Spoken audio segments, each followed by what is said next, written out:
La spécificité de l'affaire Samuel Paty, c'est de nous montrer à quel point nous avons affaire à une montée du religieux qui met en danger la laïcité. Ah mais attends, pourquoi est-ce que tu as proposé à tes élèves de sortir de peur qu'ils soient choqués par quelque chose? C'est un acte islamophobe. Si on veut lutter contre des actes de racisme anti-musulman, prenons des politiques publiques de lutte contre le racisme anti-musulman. Et c'est là que je vais mettre un petit grain de sel, ce qui à titre personnel m'a heurté dans ton livre. Est-ce que toute vérité est bonne à dire, quoi? Est-ce que toute opinion est bonne à dire? Est-ce qu'un mensonge répété ad nauseam finit par devenir une vérité judiciaire ?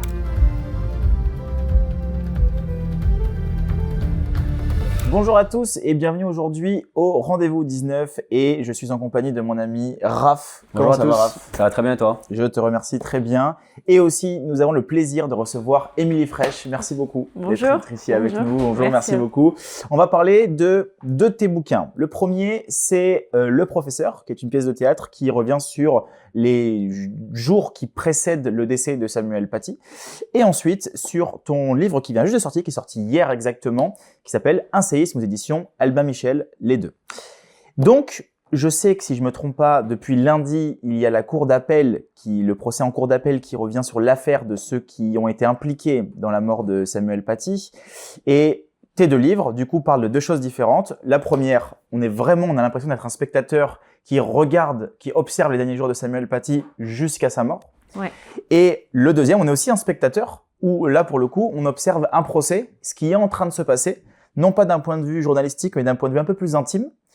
Tu rajoutes de ton expérience personnelle aussi à l'intérieur. Donc, tu parles aussi de toi et de en quoi est-ce que ça te touche et en quoi est-ce que ça parle aussi de toi et de nous aujourd'hui. Et ma première question, c'est que pour recontextualiser tout le monde, qu'est-ce que c'est que l'affaire Samuel Paty? Est-ce que tu peux nous réexpliquer depuis le début? Qu'est-ce qui s'est passé? L'affaire de Samuel Paty démarre avec un mensonge, le mensonge d'une élève qui a été mise dehors, expulsée du collège pendant 2 jours pour être... elle a été punie en fait parce qu'elle avait des mauvaises notes, un mauvais comportement, et qui va s'approprier le récit d'une jeune fille qui a assisté à un cours de Samuel Paty sur la liberté d'expression, où il a montré des caricatures de Mahomet qui étaient dans la base des DUSCOL, donc qui étaient totalement au programme, et il a proposé à ceux de ses élèves qui pourraient être choqués par cette image de sortir quelques minutes dans la salle. 5 de ses élèves sont sortis, le cours s'est terminé sans encombre, et une des jeunes filles à la fin du cours s'est sentie un peu gênée d'avoir été mise en situation de sortir. Donc elle en a parlé à ses camarades, elle est rentrée chez elle, elle en a parlé à sa maman qui le lendemain a appelé la directrice en disant mais pourquoi ma fille a été mise dehors, on ne comprend pas, etc. Samuel Paty a immédiatement appelé cette maman. Il est revenu sur ce cours et sur sa décision pédagogique d'inviter les élèves à sortir avec ses élèves et tout s'est très très bien passé. Simplement, cette micro-histoire a commencé à se répandre dans le collège et cette autre élève qui avait été punie de 2 jours d'expulsion du collège s'est approprié ce récit en racontant qu'elle était au cours de Samuel Paty alors qu'elle était absente à ce cours et qu'en tant que musulmane, elle avait été sortie du collège et que son professeur avait montré une image insultante du prophète. Ça, c'est le mensonge qui est à l'origine de cette affaire. Ensuite, le papa de cette jeune fille a immédiatement mis 3 posts sur ses réseaux sociaux et sur ses groupes WhatsApp, et notamment sur Facebook, en mettant le nom du professeur et l'adresse du collège, qu'il a retiré au bout d'une demi-heure, mais c'était dans son historique. Donc c'est comme ça en fait que l'adresse a été connue et que le nom du professeur a été connu, où il appelait à réclamer, il a réclamé la tête, symbolique mais la tête quand même, de ce professeur pour avoir insulté le prophète. En gros, c'est une fatwa numérique pour un délit qui n'existe pas en droit français, qui est celui du blasphème. À compter de ce jour-là, ces posts vont être relayés et surtout, ce post va être mis à la connaissance d'un militant islamiste palestinien, pro-Hamas, qui avait monté le collectif Cheikh Yassine. Cheikh Yassine, on se rappelle que c'est le fondateur du Hamas en 87, qui s'installe à Gaza pour réislamiser la Palestine, suivant la volonté des frères musulmans. Sheikh Yassine va être assassiné par l'armée israélienne en 2004, et Abdelhakim Sifrioui, qui vit en France, fonde un collectif qui s'appelle le collectif Sheikh Yassine. Et pendant 14 ans, il va œuvrer sur le territoire français. Il va publier à peu près 18 000 vidéos qui vont être vues par tous les gens qui sont partis en zone irako-syrienne, tous les djihadistes. Il va délivrer un contenu qui est très islamiste.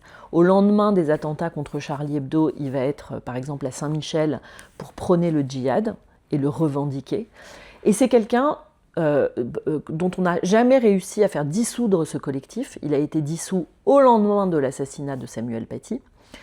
Et ce qui est terrible, mais on y reviendra sans doute, c'est qu'aujourd'hui nous avons ce collectif, il a revu le jour sous un autre nom, qui est Urgence Palestine, et qui, depuis les attaques terroristes du 7 octobre,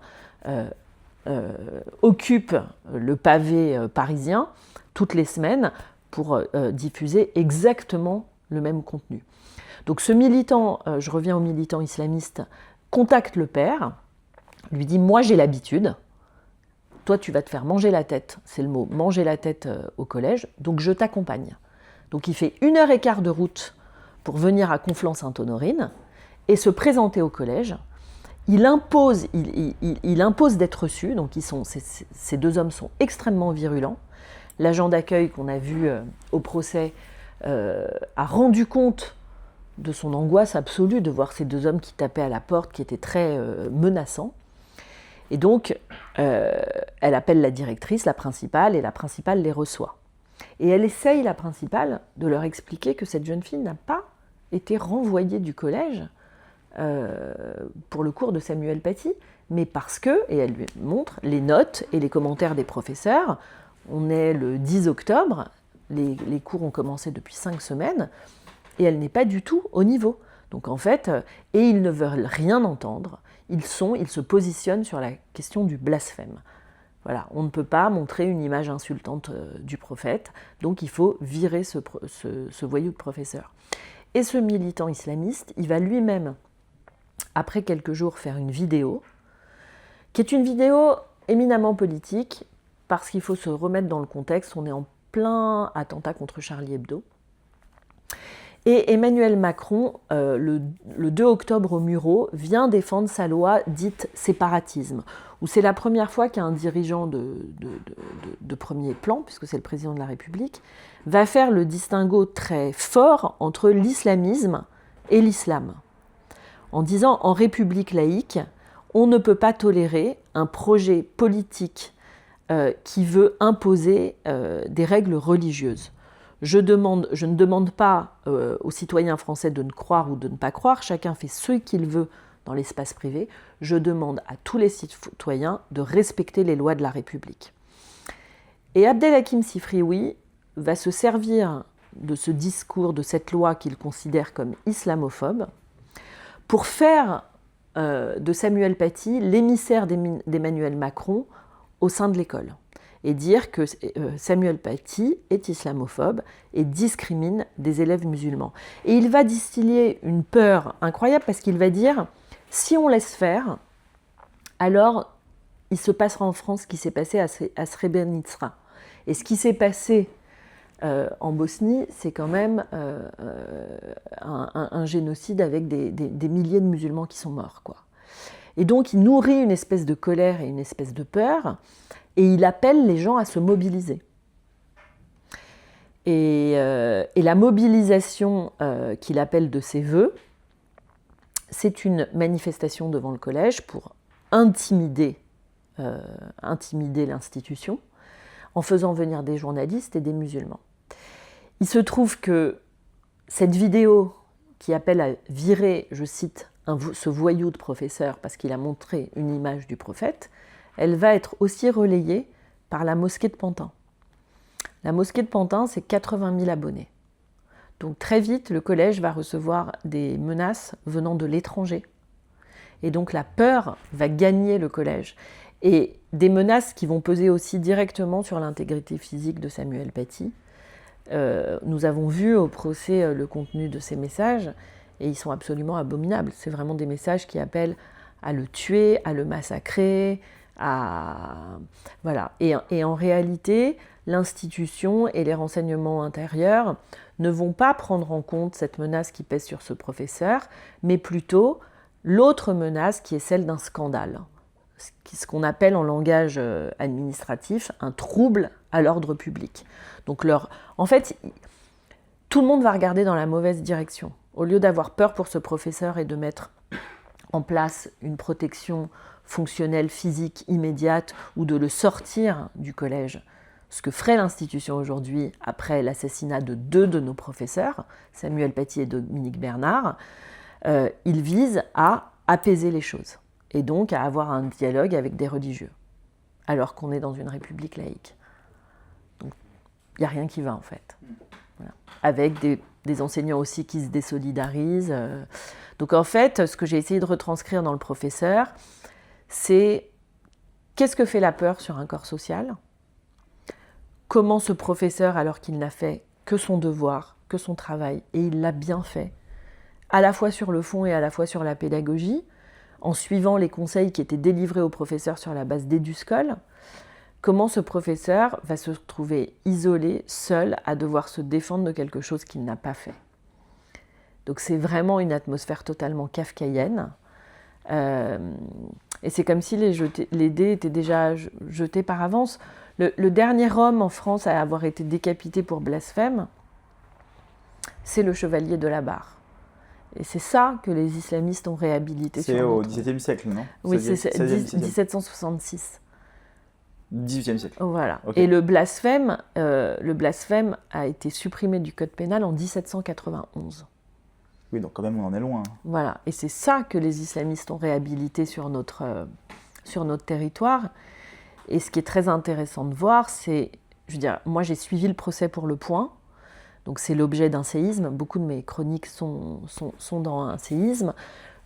J'ai publié beaucoup de comptes rendus sur mes réseaux. Donc j'ai été le réceptacle d'énormément de témoignages d'enseignants. Et ce qui est intéressant, c'est de voir où on en est. Le terrorisme, c'est vraiment un processus d'intimidation.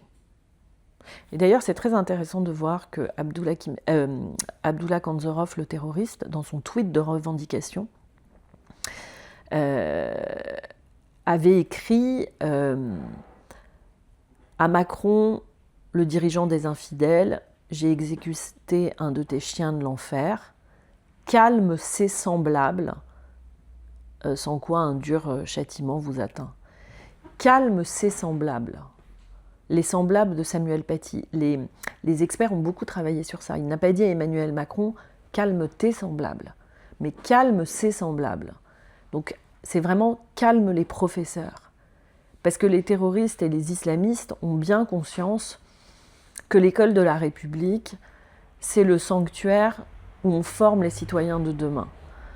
L'école, c'est pas simplement le lieu de la transmission des savoirs. C'est pas un supermarché où on viendrait chercher un peu de mathématiques, un peu d'histoire. C'est pas neutre. Jean Jaurès avait l'habitude de dire il n'y a que le néant qui est neutre. L'école de la République, elle a un projet. Et ce projet-là, c'est de construire des êtres et des esprits libres et des esprits critiques. C'est la possibilité d'une émancipation. Une émancipation de l'esprit qui fait qu'on pourra éventuellement, si on le choisit, échapper à son déterminisme à la fois social et familial. Après, est-ce que c'est réel ? Parce que tout de même, ces formations à l'école où on est formé, où on apprend un certain type de connaissances, nous amènent, ce certain type de connaissances-là rentre dans un cadre, dans une société dans laquelle on est. Est-ce qu'il n'y a pas un paradoxe vu qu'on pousse l'enfant à être libre en lui imposant des lois qui appartiennent à la société ? Est-ce que du coup ça pousserait pas l'enfant à s'adapter à la société plus qu'à être capable de pouvoir s'émanciper réellement ? Je ne crois pas. Je crois qu'il faut un cadre pour être libre. Ça demande beaucoup de travail. C'est un paradoxe du coup. Ça demande beaucoup de travail et beaucoup d'années. C'est ce qu'on on peut pas, ça veut rien dire, on est libre. Je veux dire, on est libre, c'est être capable aussi de juger, par exemple, de l'information que nous recevons. Je veux dire, aujourd'hui, la génération qui vient est très exposée à la réinvention, à la mise en cause du réel. Je veux dire, s'il n'y a pas un commun, le commun, c'est quoi? Le commun, c'est déjà, il y a un préalable à faire société, c'est être d'accord sur les faits. C'est un postulat de départ. Aujourd'hui, cet accord commun sur les faits, il est complètement remis en cause. Parce qu'il y a des vérités parallèles, parce qu'on ne veut plus débattre avec des gens qui n'ont pas le même avis que nous. Donc en fait, dans une démocratie, l'école, elle vous permet d'avoir le cadre dans lequel vous allez exercer cette liberté. C'est comme si je vous dis, si vous voulez jouer être pianiste, bah, il faut apprendre le solfège à un moment donné. Et bah, l'école de la République, c'est un peu ça en fait. C'est, vous voulez être des êtres libres et choisir en conscience, alors il faut qu'on vous donne les outils pour former votre esprit à remettre en question ce qu'on vous dit. Non, parce que tu vois, récemment, je voyais notamment, j'ai un ami à moi qui s'appelle Ralph, qui a fait un débat avec Alexandre, je ne me rappelle plus comment.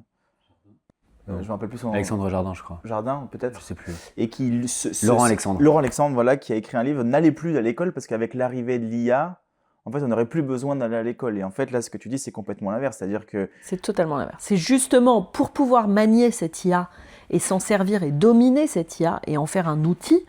Parce que moi, je ne suis pas du tout à dire, voilà, l'époque nouvelle, elle est horrible. Chaque révolution, chaque avancée technologique apporte des bouleversements totaux. Il faut simplement pouvoir s'y adapter. Mais je crois que justement avec l'IA, pour pouvoir la dominer et l'utiliser de manière intelligente, il faut pouvoir être structuré pour ça. Et ce qui structure, c'est quand même le savoir. On ne peut pas faire l'économie du savoir. C'est intéressant ce que tu dis sur le rapport à la vérité et à l'établissement des faits, parce que établir des faits, c'est exactement à ça que sert un procès. Un procès pénal, on est là pour essayer, à partir de preuves, de se dire ce qui s'est passé, ce qui ne s'est pas passé, et en conséquence, qui est responsable de quoi. Comment est-ce que toi, dans ce procès qui était un peu particulier, parce que l'auteur principal des faits est décédé, il a été tué par les policiers juste après l'attentat qu'il a commis, comment est-ce que tu as vécu, et en particulier en tant que romancière, où il y a aussi un rapport à la vérité, à l'établissement d'une forme de vérité, comment est-ce que tu as vécu ce processus de cette semaine d'établissement et d'aboutissement à une vérité judiciaire commune? C'était absolument passionnant et à la fois terrifiant. D'abord, dans cette affaire, il y a deux volets. Comme tu l'as dit, effectivement, l'assassin de Samuel Paty a été exécuté juste après la commission de son attentat.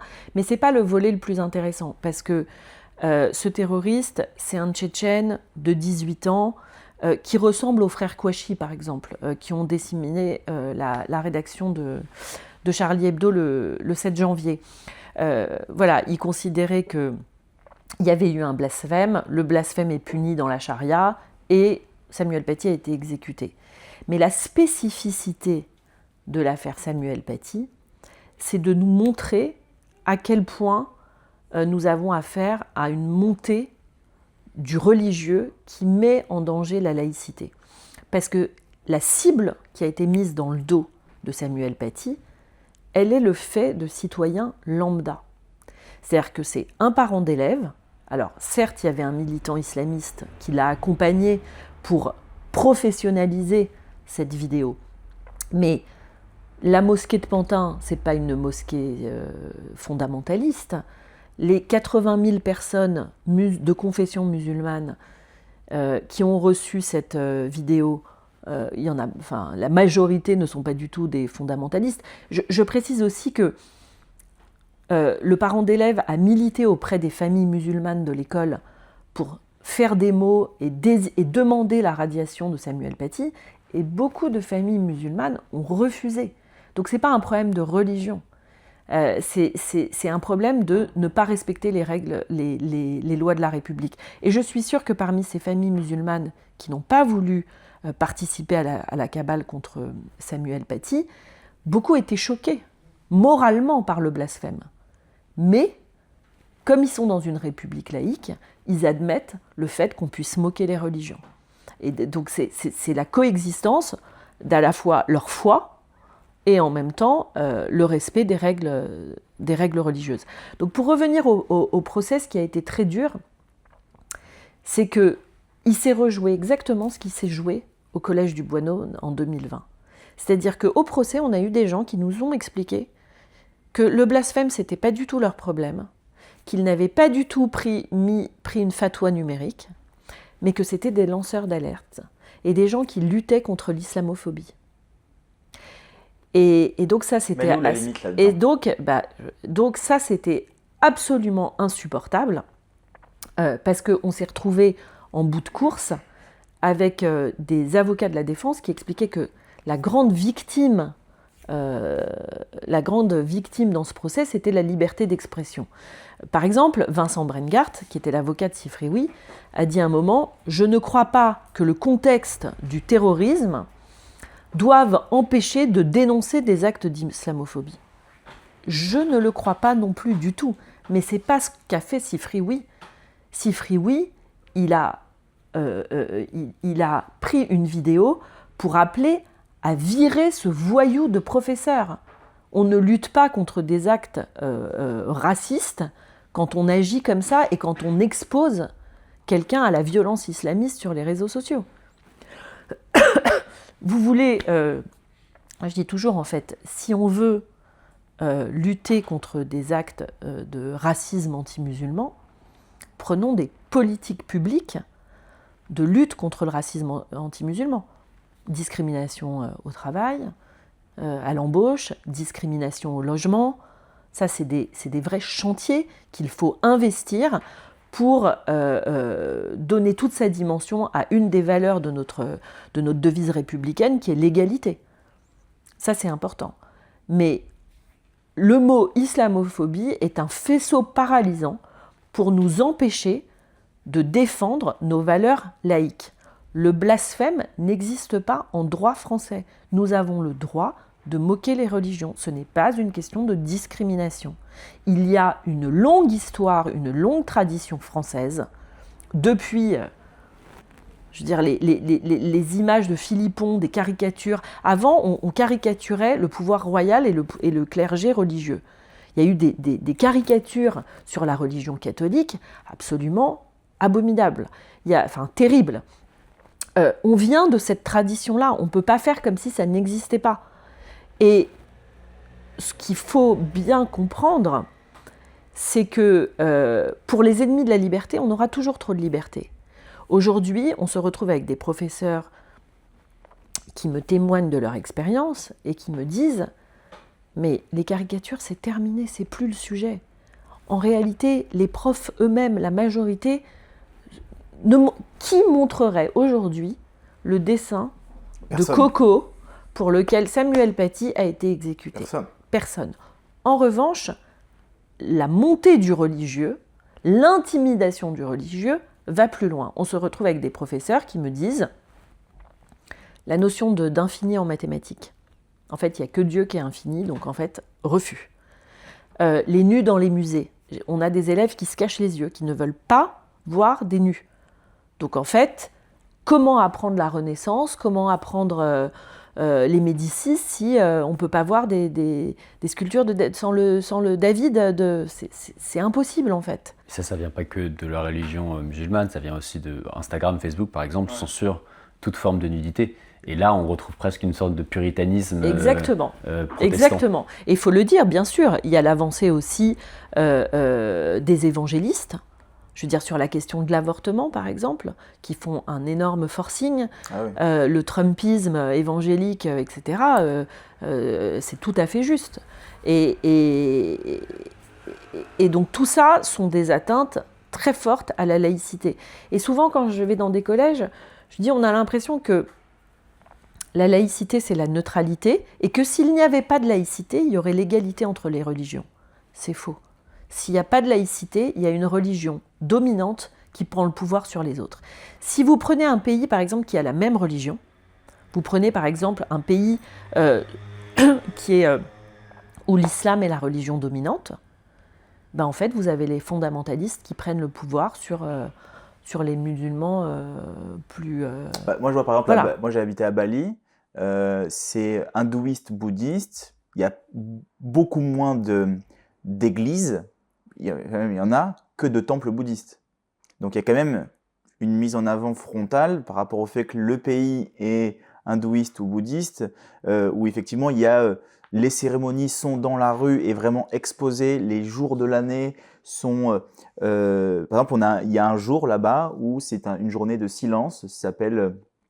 je me rappelle Nyepi, où ils pensent qu'il y a un dieu qui passe au-dessus du pays et que ce dieu, si on l'attire, donc c'est-à-dire qu'on met les lumières, on met l'électricité ou autre, il va venir nous porter la malchance, donc il va détruire notre année et on va le faire venir. Et donc pour ça, ils créent plein de statues, il y a plein de cérémonies, créer des statues pour pouvoir faire peur à ce dieu-là.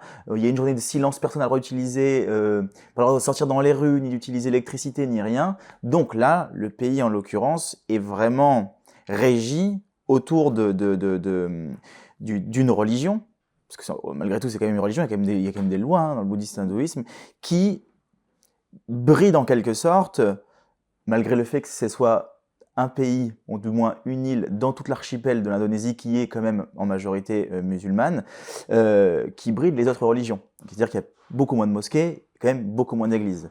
Donc là, pour le coup, ça marche dans les pays qui sont des pays catholiques, tout comme autant qui sont des pays musulmans ou des pays même bouddhistes, hindouistes.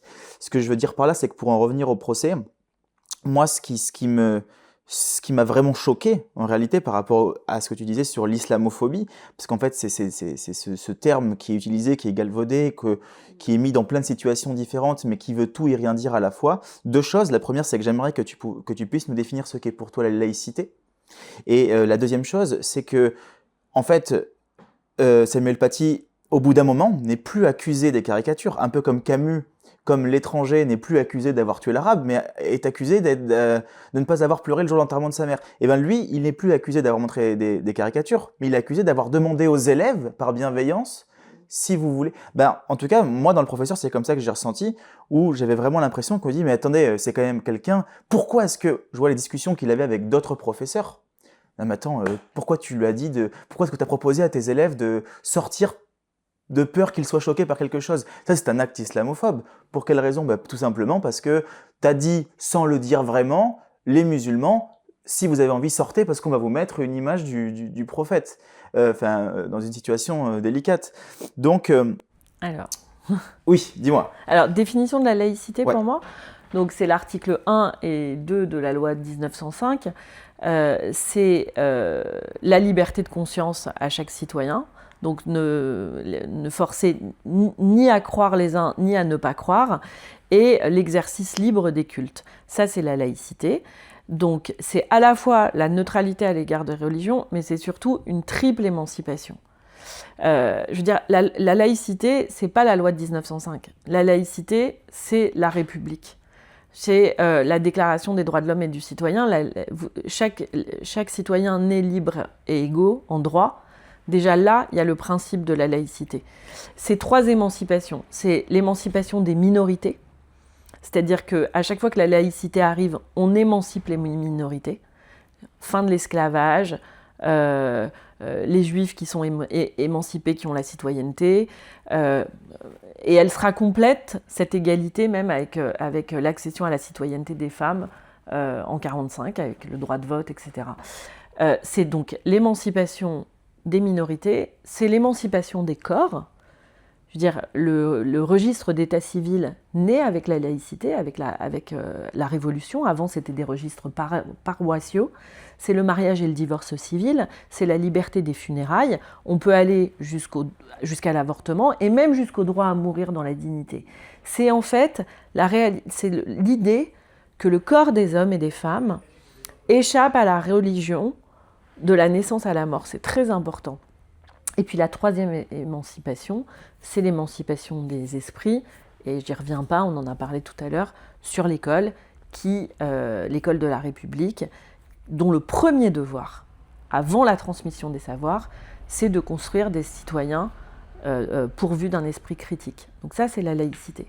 Ensuite, pour répondre à la deuxième question sur de quoi était vraiment accusé Samuel Paty, je vais répondre par un message qu'on a retrouvé dans le portable de la femme du parent d'élève qui a réclamé la radiation de Samuel Paty. Cette amie qui laisse le message à sa femme, elle est juriste. Et elle dit dans ce message, « Il faut être plus malin qu'eux. Il ne faut même pas évoquer les caricatures. Il faut l'attaquer sur le fait d'avoir fait sortir des élèves. » Et la femme du parent d'élève répond, « Mais tu connais Brahim, ce qui lui porte à cœur, c'est vraiment... c'est vraiment cette caricature en fait. » Donc ce que je veux dire, c'est que beaucoup se sont servis du fait qu'il avait par bienveillance proposé à des élèves de sortir pour l'attaquer sur le fond, qui était le problème d'avoir montré une caricature dégradante du prophète. Pourquoi Samuel Paty a proposé à ses élèves de sortir? C'était quelque chose qu'il faisait déjà depuis 2015. Depuis les attentats. Parce qu'il s'était justement posé la question de comment faire cohabiter dans sa salle de classe deux libertés à valeur constitutionnelle. La liberté d'expression, en la montrant. Et pourquoi il a montré ces caricatures? Pas pour leur degré de provocation, mais pour le contexte de ces dessins.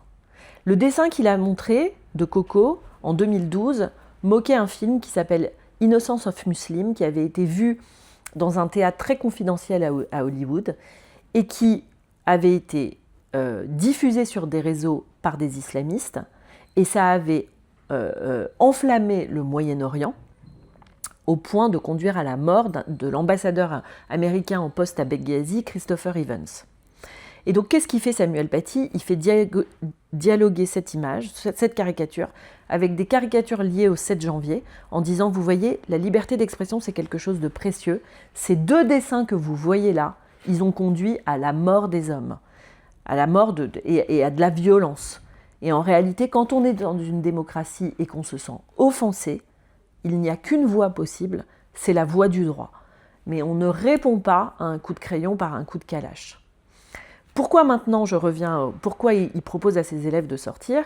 Parce qu'il se dit, il faut que je fasse vivre la liberté d'expression dans ma salle de classe, et à la fois que je respecte la liberté de conscience de chacun.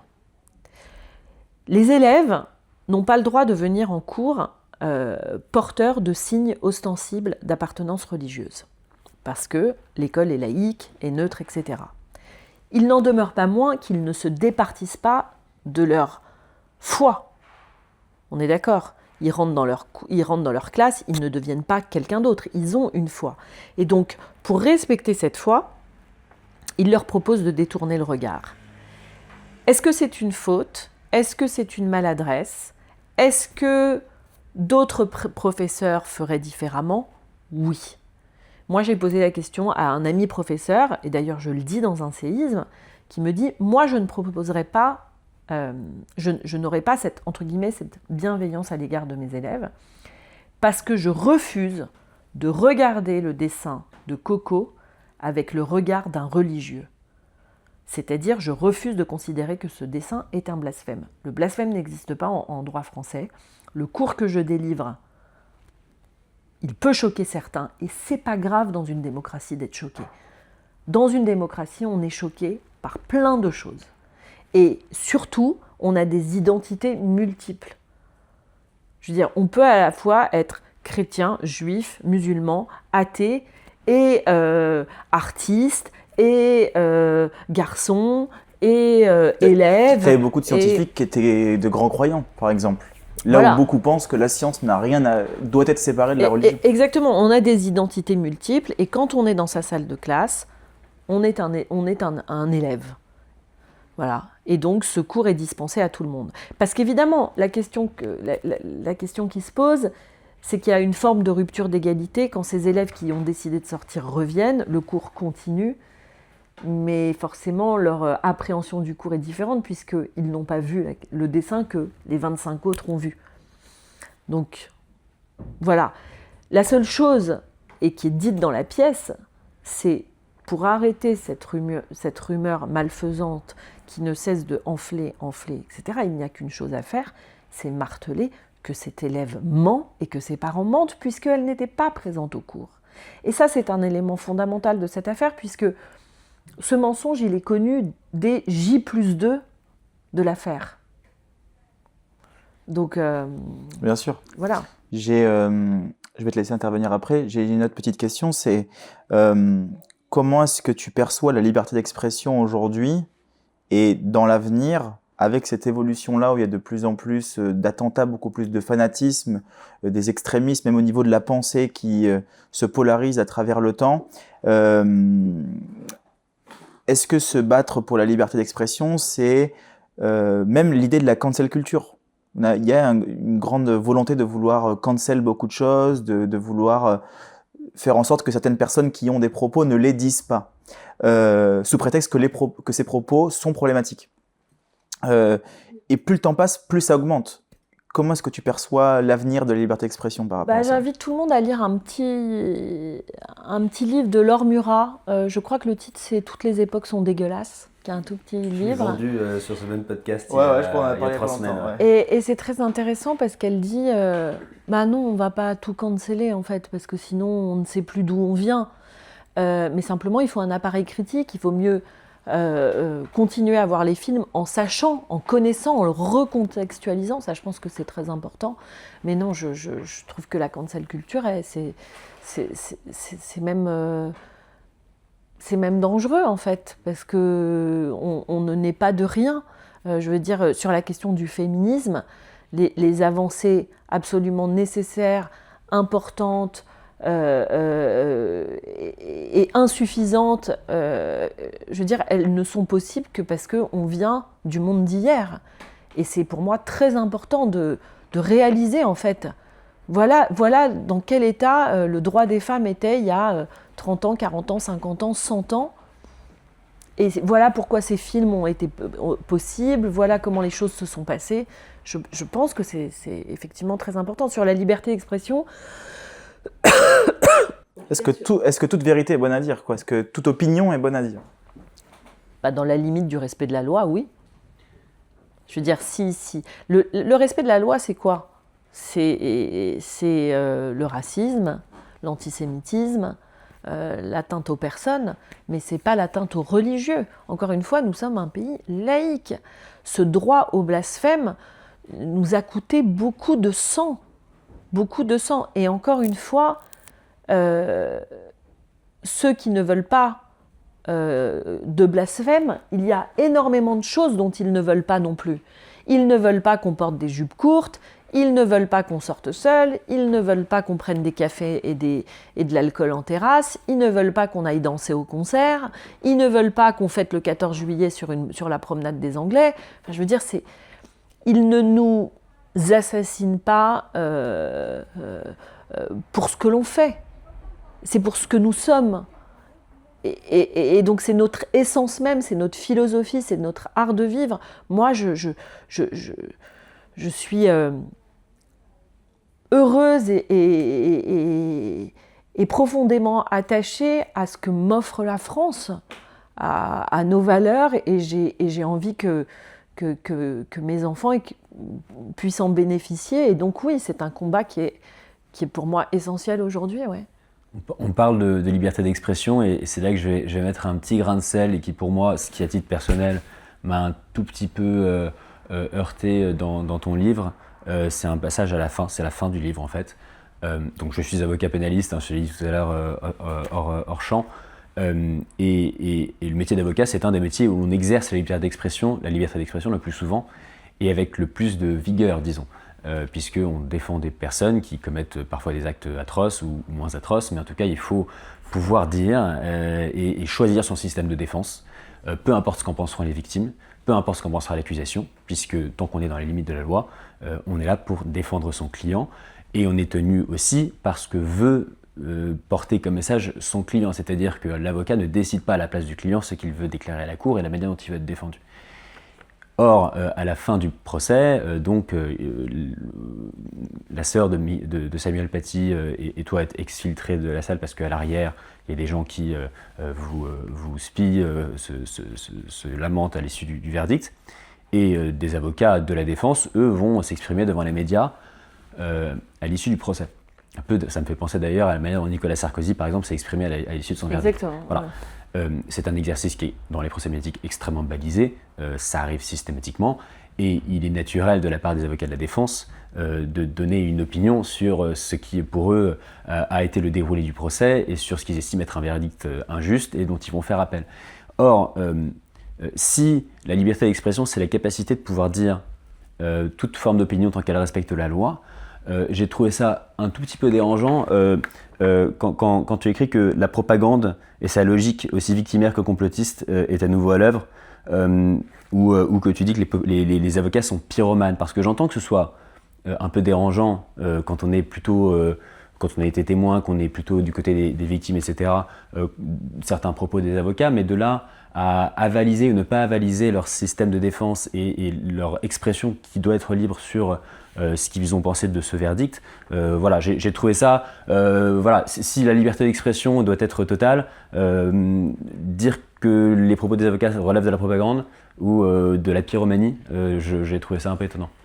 Alors, c'est un jugement de valeur, c'est-à-dire que voilà, ils usent de leur liberté d'expression et jugent aussi de la mienne pour juger leur système de défense. Moi, je trouve qu'il y avait une autre ligne possible. Maître Ben David, par exemple, a défendu un des accusés et je trouve qu'il a eu une ligne très éthique. Ella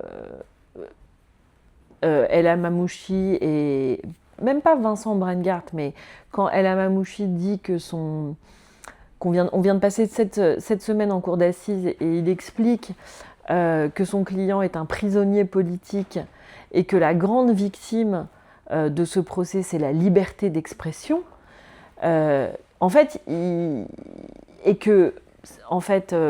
Abdelhakim Sifrioui était un combattant qui combattait contre l'islamophobie, en réalité se rejoue au procès ce qui s'est passé au collège du Bois d'Aune. C'est pour ça que je parle de même mécanisme, de même renversement accusatoire. Et donc, ce qui était très, très terrifiant, c'est de se dire, est-ce qu'un mensonge répété ad nauseam finit par devenir une vérité judiciaire ? Et c'est là où le verdict, le prononcé du verdict par le président de la cour d'assises m'a bouleversée aux larmes. J'étais vraiment en larmes. Parce qu'en fait, c'est comme s'il nous sauvait de la folie. C'est-à-dire qu'en fait, il nous disait, non mais voilà, ce qui est génial dans une démocratie, c'est la beauté du décorum et c'est aussi la beauté de pouvoir, nous répondons à la barbarie par ce temps de parole partagé, par ce respect. Moi, j'ai été très impressionnée par la manière aussi dont tous les avocats, les greffiers, la cour, etc., s'adressent aux prévenus avec un réel respect, un temps de parole qui est entendu. Le procès pénal, c'est vraiment le procès des accusés. C'est pas le procès des parties civiles. Et donc ça, c'est tout à notre honneur et qu'il faut absolument préserver parce que c'est les conditions même de l'état de droit. Mais j'ai eu cette peur que ce mensonge devienne une vérité judiciaire et d'entendre le président à la fin dire « Bon, ben voilà, on vous a écouté pendant cette semaine, mais en réalité, non, dans une république laïque, on ne touche pas à un professeur. On ne lui met pas une fatwa numérique sur la tête dans un contexte des attentats contre Charlie Hebdo avec des fatwas qui viennent du Pakistan et de l'Afghanistan. Vous vous seriez senti discriminé en tant que musulman, vous avez des voies de droit pour le faire. On ne se présente pas dans un collège en réclamant la tête d'un professeur et vous pouvez nous raconter ce que vous voulez, mais en fait, les faits sont là. Et donc ça nous a fait beaucoup de bien. Voilà, comme la parole d'ailleurs des avocats, enfin pas tous, mais beaucoup de plaidoiries aussi des parties civiles. je trouve, ont travaillé à nous éloigner de la folie. Voilà. Parce que en réalité, c'est beaucoup un procès sur le langage. Voilà. C'était pas tant un procès sur les faits. D'ailleurs, le volet sur les complicités était beaucoup moins intéressante. Voilà, les deux camarades du terroriste qui avaient 18 ans à l'époque des faits, qui ont apporté ce qu'on appelle une aide matérielle en conduisant le terroriste sur les lieux du collège, en allant avec lui acheter des armes, etc. C'est des choses qu'on retrouve dans beaucoup de procès terroristes. Mais que des gens qui ne sont pas radicalisés, enfin, en tout cas, le parent d'élève n'était pas radicalisé, n'était pas un terroriste, n'était pas un djihadiste, mais par ces mots, en fait, c'est vraiment c'est le continuum entre les mots et la violence physique. Et c'est en ça où je trouve que c'est une affaire qui est très symptomatique de notre époque. En fait, le prolongement des mots, c'est les coups. Et c'est exactement ce qui s'est passé, en fait. Ce qui est fou aussi, c'est, on n'en a pas trop parlé, mais je pense que c'est un aspect qui est extrêmement important dans ce procès, c'est le mensonge de la petite fille, de la jeune fille. C'est un réel problème, parce que toutes ces accusations partent de quelque chose qui n'a jamais été vraiment existé, qui n'a jamais vraiment existé. Alors le président a dit une chose très intéressante aux parents, il a dit « mais les enfants mentent ». Le propre d'un parent, la responsabilité d'un parent, c'est de vérifier la parole de son enfant. Et surtout, il y a plusieurs parents d'élèves qui ont été voir ce père et qui lui ont dit « ta fille ment, elle n'était pas présente au cours ». Donc il a eu cette information. Il n'a pas voulu l'entendre. Et non, il a refusé de l'entendre parce qu'ils avaient un projet politique. Il était cadenassé par un militant islamiste qui avait déjà procédé à une intimidation dans les années 2010 au collège Auguste Blanqui sur la question de l'abaya, voilà, en traitant le collège d'islamophobe parce qu'il refusait de recevoir des jeunes filles qui étaient vêtues en abaya. Donc Abdelhakim Sifrioui, quand il rentre dans ce collège, il a un projet politique qui est de nous faire reculer sur nos lois républicaines. Et par l'intimidation, en fait. Et donc, il a créé, je veux dire, même s'il n'y avait pas eu l'assassinat de Samuel Paty, c'est une atteinte portée à la laïcité, à l'école de la République, c'est un processus d'intimidation, c'est une peur diffuse, et c'est... Parce que dans cette affaire, par exemple, la rectrice, c'est très intéressant, la rectrice. 1 an plus tôt, elle est rectrice à Versailles. À Mantes-la-Jolie, elle va dans un collège pour la journée dédiée à la lutte contre le harcèlement. Elle arrive dans cette maternelle, dans le hall, et elle voit 3 mamans voilées. Donc elle va voir la directrice et elle dit « mais en fait, là, on enfreint les lois de la République, en fait. Il n'y a pas de personnes voilées à l'intérieur de l'établissement. » La directrice dit « bah oui, je suis désolée, mais en fait, il me faut des bénévoles pour organiser cette journée. Et je n'ai comme bénévoles que des mamans voilées. Donc, soit je ne fais pas l'événement, soit je les laisse rentrer. » La rectrice dit « écoutez, je suis désolée, mais la loi, c'est la loi. Donc, en fait, moi, je ne peux pas cautionner ça en tant que rectrice, donc je m'en vais. » Le lendemain, cette rectrice fait la une du Parisien. Rectrice islamophobe. La rectrice quitte le collège parce que... Elle refuse, enfin, elle n'est pas d'accord avec le fait que des mamans voilées soient dans l'établissement. Mais il s'agit de la loi, en fait. La rectrice fait respecter la loi. Donc, cette rectrice-là, quand elle est face à l'information sur Samuel Paty, quel est son but ? Elle n'a pas envie d'avoir un deuxième scandale où on va la traiter d'islamophobe et de raciste. Parce qu'elle n'est pas raciste. Elle n'est pas raciste, elle veut juste faire respecter la loi.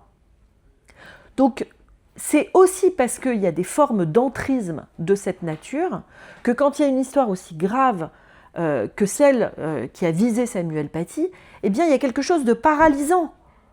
En fait, cette rectrice, elle ne va pas regarder les menaces qui pèsent sur Samuel Paty et sur son intégrité physique, mais les menaces de troubles à l'ordre public. Et elle se dit, mais mon Dieu, il faut que j'arrête ça tout de suite. Je ne veux pas de manifestation devant le collège, je ne veux pas de mauvaise presse Bien sûr. Parce que je vais me faire lyncher un peu, quoi. Je vais me faire lyncher, et puis ma hiérarchie va me mettre en cause, etc. La principale, par exemple, quand elle appelle le DAZEN, le directeur académique, et qu'il lui dit vous remplissez une fiche fait établissement, qui est une fiche à remplir pour les atteintes à la laïcité. Pourquoi cette principale remplit cette fiche ?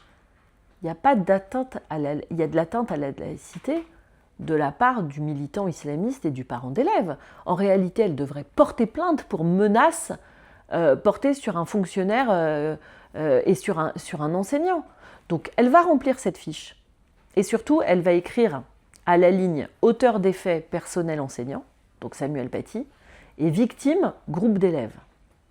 Donc en fait, cette principale, alors même qu'elle est victime de cette violence islamiste et qu'elle va être solidaire, et je tiens vraiment à le répéter, de Samuel Paty du début jusqu'à la fin, elle est mise par l'institution dans quelque chose qui est déjà faux, c'est-à-dire qu'elle traduit l'accusation des islamistes en vérité administrative. Et à partir de ce moment-là, à partir du moment où Samuel Paty, dans un document administratif, est désigné comme l'auteur des faits, c'est fichu. Il y a de toute façon, même si la gamine a menti, même s'il a fait que son cours, même s'il a proposé à des élèves, par bienveillance, de pouvoir détourner le regard quelques instants, il y a quelque chose qui pèse sur lui dont il doit se défendre. Voilà, il y a une accusation qui est traduite en termes administratifs. Et ça, c'est complètement fou. Et je crois que c'est rendu possible parce que le DAZEN aussi a été attaqué, mais c'est quand même fou, à Méru, il a été attaqué par des femmes qu'il avait interdit, à des femmes voilées, il les avait interdit de participer à une sortie scolaire et d'être dans le bus avec les élèves. Il a perdu, elles l'ont attaqué, ce directeur académique, le tribunal administratif a donné raison aux parents d'élèves. Ce que je veux dire, c'est que dans cette affaire, on a déjà un directeur académique et une rectrice qui ont déjà eu affaire à de l'entrisme. C'est ce que j'appelle de l'entrisme islamiste. Et donc, elles sont fragilisées sur leur base quand elles doivent faire face à l'affaire Samuel Paty. Eh bien, elles sont fragilisées. Elles n'ont pas envie d'être accusées de racisme anti-musulman. Parce qu'elles ne le sont pas, parce que c'est dégradant, en fait. Et donc, faire respecter les lois de la République, protéger un enseignant, ça devient secondaire. Bien sûr. Et on arrive au drame que l'on sait. Le truc, avant de terminer, c'est est-ce que les lois aussi ne sont pas faites, en quelque sorte, pour être revues, parfois transgressées, parfois réadaptées à la société dans son évolution. Je veux dire, il y a aussi pas mal de lois qui peuvent être un peu mal faites. On voit ce qu'il y a eu au niveau des agressions. Quand on voit par exemple, la distinction qu'on fait, que j'entends très souvent, c'est un vendeur de drogue va rester beaucoup plus longtemps en prison qu'un pédophile. Alors là, on est sur un autre sujet, mais sur la loi sur la liberté d'expression et la laïcité, c'est très important. D'abord, la loi de 1905 a été énormément modifiée.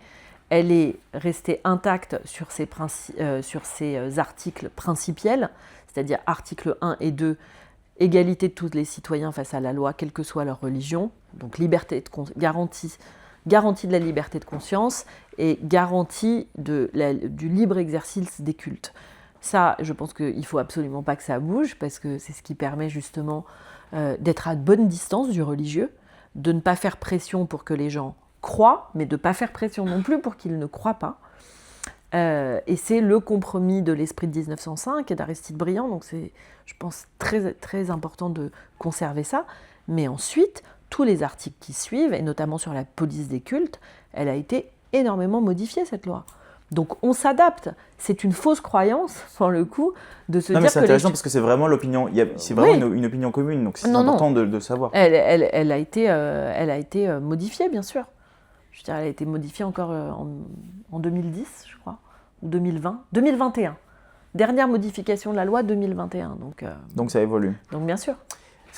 Vas-y. C'est très intéressant, ce procès, un peu comme la littérature finalement, est un lieu où se dévoile l'ambiguïté humaine. Donc on voit la rectrice par exemple qui fait l'objet d'une cabale par des personnes à visée potentiellement fondamentalistes et qui pourtant un an après remplit le rapport administratif. Alors ça c'était la principale et celle dont je parlais c'était la rectrice. Ah oui, voilà, bref, on peut avoir subi ça et pour autant avoir du mal à catégoriquement soutenir ensuite quelqu'un qui est victime lui-même d'une cabale comme ça. Et l'autre versant de cette ambiguïté-là de l'humain, c'est le père de la fille qui ment, dont la propre sœur a été embrigadée par un djihadiste elle était donc, je crois, handicapée mentale, qui l'a embrigadée, enfin mariée et embrigadée pour rejoindre l'État islamique en Syrie. Et lui, lors du procès, dit que c'est pas son mari, c'est son violeur, le violeur de sa sœur qui l'a embarqué. Et donc, il pourrait avoir une sorte de rejet profond du fondamentalisme islamique, et pourtant, in fine, il se retrouve dans cette position où il soutient sa fille et il se plaint des caricatures, etc. Et c'est ça que je trouve ça très intéressant dans tous les procès, mais notamment dans celui-ci. C'est vrai que ce que moi j'ai adoré dans ce procès, c'est que cette cour d'assises, elle est devenue le théâtre de plein de choses. C'est-à-dire que tout d'un coup, c'était un cours magistral sur le salafisme par une experte de ces questions-là. C'était un cours sur l'association de malfaiteurs terroristes, qui est un délit qui a été créé en 1793, si je ne m'abuse, pour lutter contre les anarchistes, jusqu'à ce qui se passe aujourd'hui dans le procès Paty. Donc c'était un cours de droit pénal. Tout d'un coup, ça devient un cabinet de psy avec un règlement de compte familial, avec une fille, la fille de Sifrioui, qui va mettre à nu son père. Et puis finalement sa propre mère qui 2 jours après va venir démentir les propos de sa fille en la démontant. C'est des enseignants qui racontent leur quotidien, ce sont des professeurs, ce sont des policiers. J'ai le souvenir par exemple de cet agent municipal qui est arrivé la première sur les lieux, qui a vu la tête décapitée de Samuel Paty et qui depuis n'a pas repris le travail, a tenté 3 fois à sa vie, a déménagé, vit sous vidéosurveillance. Et d'entendre ces voix-là, en fait, c'est comme une radiographie de notre société. Et on prend la mesure aussi de ce que le terrorisme nous fait. C'est une matière complètement radioactive qui se diffuse à la fois dans l'espace et à la fois sur le temps aussi. Et je garde en tête cette phrase de Joëlle Alazar, qui est la présidente de l'association des professeurs d'histoire-géographie, qui compte 45 000 personnes et qui est une association qui date de 1910. Et elle dit c'est un deuil dont on ne se remet pas. Et le procès a donné ça à voir aussi, voilà, sur toute la société, comment ça irrigue. Là, on est dans la cour d'appel. Cour d'assises. Cour d'assises, pardon. Quels sont pour toi, comment est-ce que ça va évoluer selon toi, là, cette semaine ? Moi, c'est intéressant de voir, si vous voulez, Alors, je trouve que les complices ont pris plus que les auteurs de la cabale, alors que moralement, je trouve que les auteurs de la cabale sont plus responsables que les complices, dont il n'a pas été prouvé qu'ils connaissaient le projet terroriste d'Anzorov, mais ce n'est pas nécessaire pour une association de malfaiteurs terroristes. En réalité, il suffit de savoir qu'il y avait un projet d'atteinte, mais pas de connaître dans le détail, pour pouvoir être jugé coupable de cette infraction. Sur les auteurs de la cabale, c'est ce qui était le plus fragile, parce qu'en réalité, pour qu'il y ait une association de malfaiteurs terroristes, il faut que l'association soit terroriste. Or, aucun des accusés n'était associé aux terroristes. Il n'a pas été prouvé qu'Abdelhakim Sifrioui, le militant islamiste, ait été en rapport avec le terroriste, avec Anzorov, et le père d'élève a eu une discussion au téléphone d'1 minute 09. Donc la Cour a statué sur le fait que ces deux accusés s'étaient associés au contexte pour prendre cette fatwa numérique. Ce qui, juridiquement, est une notion qui va faire jurisprudence, mais qui est une nouvelle jurisprudence. C'est-à-dire c'est une nouvelle interprétation de la loi. Et donc, voilà, beaucoup de pénalistes ont interrogé cette vision extensive de la loi. Pour le moment, c'est seulement une décision de première instance. Exactement. Et donc on verra il y a un appel. Voilà. Il y a pas, exactement. Il faudra que la Cour de cassation ensuite confirme cette position-là. C'est ça, il y a un appel. Pour le livre du séisme, il y a aussi à l'intérieur des illustrations qui ont été réalisées. Ici, on a la chance d'avoir tes carnets avec la prise de notes, toutes tes prises de notes et aussi évidemment tous les petits dessins que tu as faits, qui sont vraiment sublimes. Tu as vraiment de vrais talents pour pouvoir dessiner, pour faire de sublimes BD. Merci. Et du coup, vous les retrouvez aussi à l'intérieur du livre, donc ce qui fait que ça donne aussi un autre rythme parce qu'on a un regard, on a l'impression vraiment d'y être. Je vous invite vraiment à vous procurer, que ce soit la pièce de théâtre Le Professeur, que ce soit… comment est-ce qu'on pourrait définir ce livre? C'est pas vraiment… comment est-ce qu'on pourrait le définir? C'est un récit, en fait, sur mon suivi du procès Paty, dont j'avais publié une partie des chroniques dans Le Point. À la fois beaucoup de dessins, tu l'as dit, et le dessin parle, je pense, autant que le texte. Beaucoup de témoignages aussi sur… le rôle des professeurs dans mon parcours, mon histoire familiale, le carnet aussi de ces journées de procès, parce que on n'a pas beaucoup parlé dans l'affaire Samuel Paty de l'origine de cet islamisme. On a eu affaire avec Charlie Hebdo, etc., à l'islamisme de Raqqa, par exemple, mais là, c'était vraiment l'islamisme palestinien. Or, donc on a énormément parlé du Hamas dans la salle d'audience. Et c'est vrai que c'était des semaines où on sortait du palais de justice et il y avait régulièrement des manifestations place de la République qui étaient clairement pro-Hamas avec le collectif Urgence Palestine, et c'était complètement terrifiant de se dire que nous n'avions tiré aucune leçon. En fait, c'était le dévoiement d'une cause juste qui est la cause palestinienne pour soutenir une organisation classée terroriste depuis 1993, qui est le Hamas. Et cette confusion de lecture, j'en rencontre aussi beaucoup dans le livre. Donc c'est à la fois le compte-rendu d'un procès, mais c'est aussi un texte sur notre actualité, beaucoup. Eh bien, je crois que c'est très, très, très bien expliqué. Merci beaucoup, j'ai passé un excellent moment. Moi aussi. Merci, n'hésitez pas à nous dire dans la vidéo ce que vous en avez pensé. Vous avez des réflexions, mettez-les en commentaire. Si vous avez des questions aussi, vous pouvez les poser en commentaire. N'hésitez pas à partager cette vidéo à quelqu'un à qui ça parlera ou autre. Évidemment, vous avez tous les liens des livres d'Émilie Frêche dans la description. Si vous voulez en savoir plus, vous avez toutes les informations. N'hésitez pas à aller y jeter un petit coup d'œil. Je vous remercie et merci à vous pour ce magnifique moment. Bye bye.